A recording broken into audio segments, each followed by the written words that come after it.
प्रिय विद्यार्थियों नमस्कार। पिछले कालांशों से हम भिखारी दास को पढ़ रहे हैं। राम भक्ति के उनके पद में एक तरह से विनय भाव है, उनके प्रति उनकी जो भक्ति है वो दास्य भाव की है और संपूर्ण संसार को राम का दास बताते हुए उनकी सर्वव्यापकता बता रहे हैं। यहाँ पर भी एक ऐसा ही पद है। वो कहते हैं कि राम को दास कहावे सब जग, दोष हुरावरो दास निनारो, भारी भरोसो ही ये सब ऊपर है वे मनोरथ सिद्ध हयारो। राम देवन के कुछ घाले भले, भयो बो देवन को रखवारो, धारी दे धाली जो दीनन पाले, बो राम के नाम है काम तिहारो।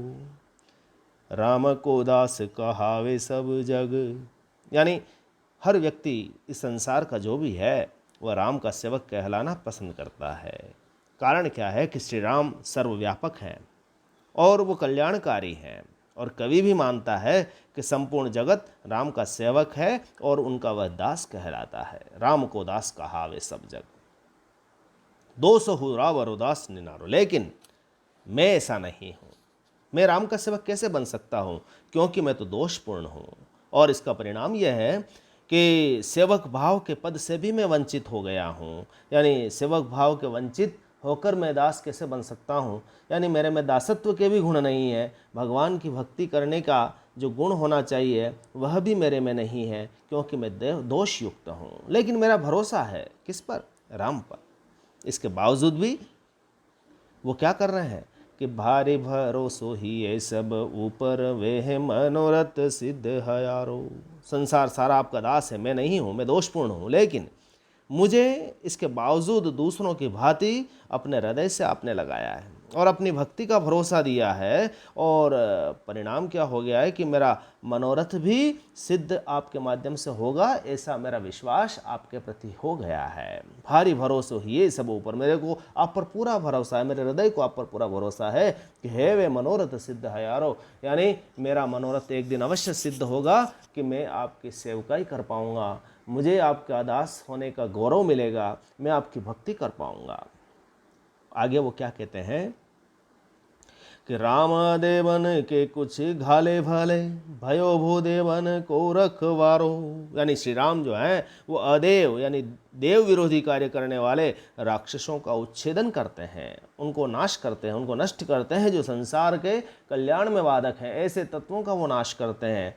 भयो वो देवन को रखवारो, और इन संसार में जो भले लोग हैं और देवताएं हैं उनकी रक्षा करते हैं। यानी देवताओं की रक्षा करने वाले और दुष्टों का नाश करने वाले संहारक के रूप में श्री राम जाने जाते हैं। अतः मेरी आपसे विनती है कि दारी धाली जो दीन न पाली, वो राम के नाम है काम तिहारो। तो राम ही क्या करेगा? दरिद्रता को नष्ट करेगा। दीनहीनों का पालन पोषण करने वाले के रूप में वो विख्यात पहले से ही हैं। और हे श्री राम, राम के नाम है काम तिहारो। मैं भी गरीब और दीनहीन हूँ और मेरा काम ही राम नाम का स्मरण करना है, और स्व संबोधन यह है कि हे जीव, तू दूसरे कामों को त्याग दे, क्योंकि राम का नाम ही तेरा मुख्य काम है और इसी में तेरा कल्याण है। यानी यहाँ पर वो अपने मन को प्रबोधित भी कर रहा है, और दूसरी तरफ वह ये कहने की कोशिश भी कर रहे हैं कि राम के सिवा संसार में कल्याण किसी का हो नहीं सकता। और इसमें संपूर्ण राम भक्ति के दिग्दर्शन भी होता है, जो वे बताते हैं कि वो सभी तरफ से सर्वव्यापकता है, यानी संसार का हर प्राणी राम की सेवकाई करता है। दूसरा जो इसमें से तथ्य निकल करके आता है कि राम जो है वो अदेव विरोधी हैं और देवताओं के रक्षक हैं, और हमारा कल्याण भी राम नाम के स्मरण से ही है। भक्ति रस है और श्रद्धा भाव की व्यंजना है। पद इसकी साहित्यिक ब्रजभाषा है, शैली प्रबोधन परक है, यानी संबोधन शैली में है, सवैया इसमें प्रयुक्त हुआ है। अब जो अगला पद है, भाल पे जाके कला निधि है, वो साहिब, यहाँ पर शिव की भक्ति है, यानी भगवान शिव की भक्ति करते हुए यहाँ पर उनके संबंधित पद है। क्या कहते हैं कि भाल पे जाके कला निधि है, वो साहिब तप हमारे हरे गो, अंग में जाके विभूति भरी, वो संपत्ति मोन में भूरी भरे गो। घातक है जो मानो भवक, कोमन पातक वाही के जार जरे गो, दास जो शीस पे गंग धरे रहे, ताकि कृपा कहो कौन तरेगो।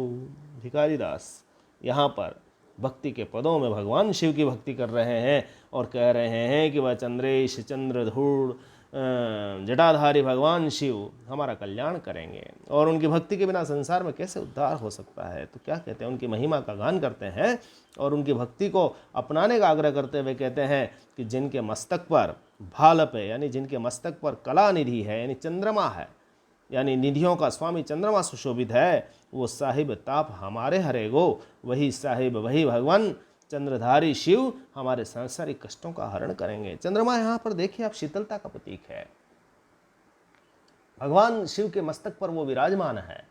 तो जिस शीतलता को चंद्रमा के रूप में भगवान शिव ने धारण किया है, तो तय है कि सांसारिक जो ऐहिक दैविक भौतिक जो ताप से ग्रस्त मनुष्य का जीवन है, उससे भी वही हमें मुक्त करेंगे। तो इस ताप से, इसका ताप यानी शीतलता का प्रतीक चंद्रमा है और सांसारिक तापों का एक तरह से यहाँ पर तुलनात्मक विवरण आया है।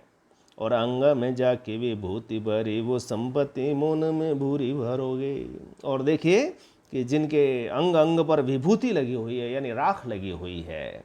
विभूति का एक दूसरा अर्थ वैभवपूर्ण भी होता है, यानी विभूति का वैभव जिनके शरीर पर है, लेकिन कृपा तो देखिए कि शिव हमारे ही घर में प्रसन्न होकर सुख और समृद्धि भर देते हैं। संपत्ति मौन में मौन होकर के भी वो हमारी सारी सुविधाएं कर देते हैं, हमारी संपदा से परिपूर्ण कर देते हैं और सांसारिक कष्टों में विपन्नता पूर्वक जो जीवन जी रहे हैं उससे कष्टों से दूर कर देते हैं। यानी स्वयं तो विभूति का लेपन करते हैं, राख में रहते हैं, लेकिन दूसरी तरफ वो संसार का सारा वैभव हमारे घर में डाल देते हैं। तो ऐसे भगवान शिव हैं जिनके पास कुछ नहीं, लेकिन वो सबको इस तरह से कर देते हैं। और घातक है जो मनोभवक को मन पातक वाहि के जार जरोगे। और भगवान शिव ऐसे हैं जो मन के बुरे भावों, अघातों और पापों को जलाने वाले हैं।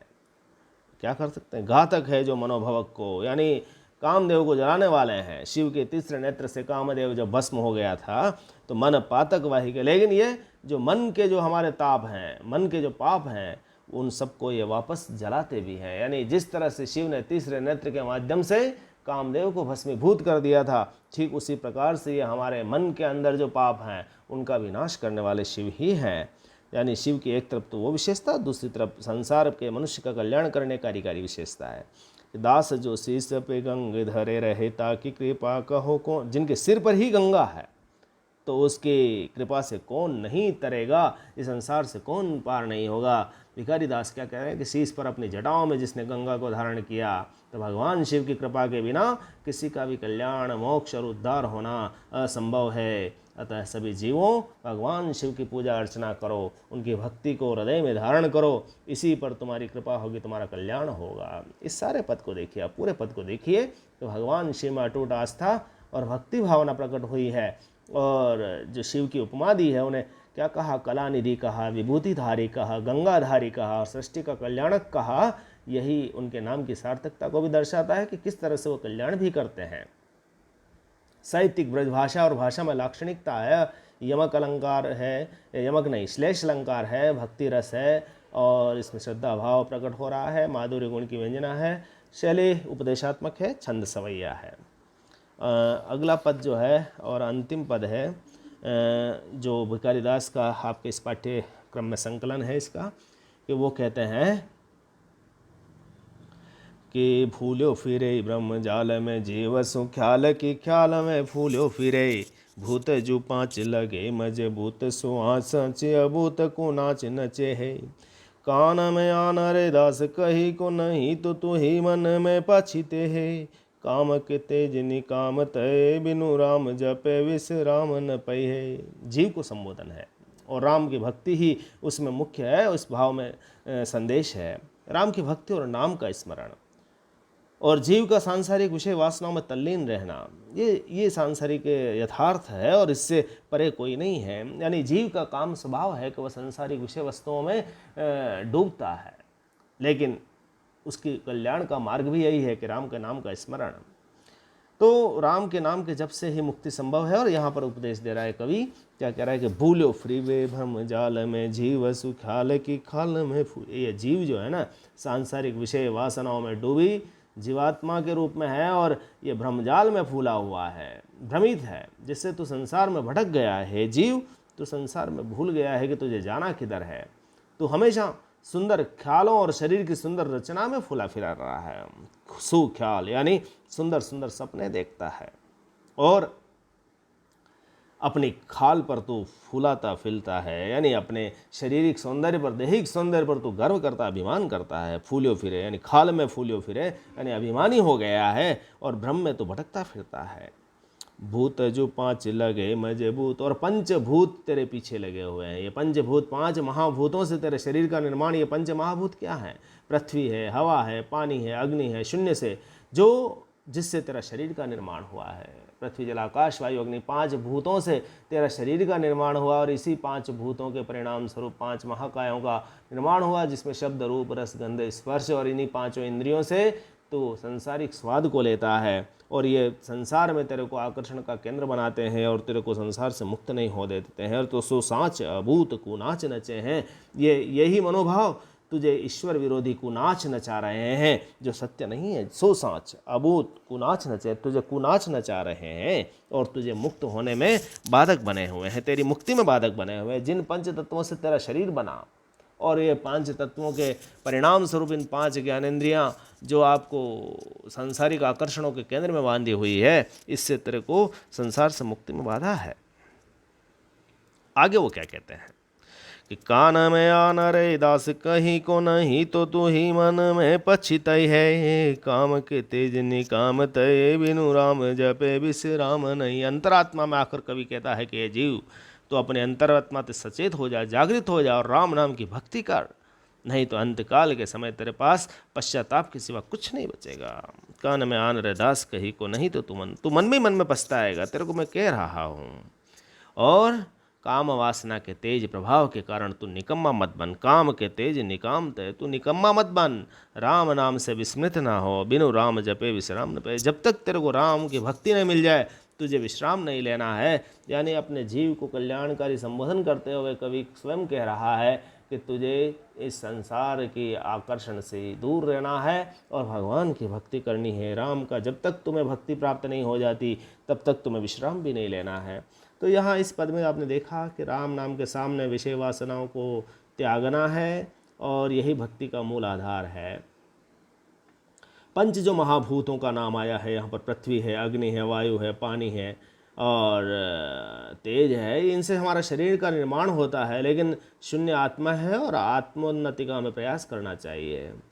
जो भक्ति रस है, श्रद्धा भाव इसमें प्रकट हो रहा है। साहित्यिक ब्रजभाषा में ये प्रकट हुआ है, लेकिन शैली इसमें उपदेशात्मक है। तो यानी कुल मिलाकर के आपने देखा है कि भक्ति के पदों को इस पाठ्यक्रम में संकलित किया और भिखारी दास की काव्य कला यहाँ पर भी प्रकट हुई है, जहाँ उनका आचार्यत्व शास्त्रों में वर्णित है। आज ये आपका पूरा हुआ और कल हम इसके प्रश्नोत्तर के बारे में चर्चा करेंगे।